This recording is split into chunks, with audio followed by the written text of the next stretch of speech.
Hello. Today, we will learn about the phrase go across something. It means to move from one side of something to the other side. For example, you can go across a street or a river. This phrase is easy and useful in everyday English. Remember, go across is followed by the thing you cross. For example, go across the road, not go the road across. You can use it to give directions. For example, go across the park, then turn left. It can also mean crossing a bridge or a field. Sometimes people confuse go across with go over.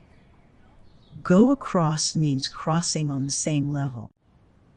Go over means passing above something like a bridge. Try to use go across something when talking about crossing places. Here are some examples.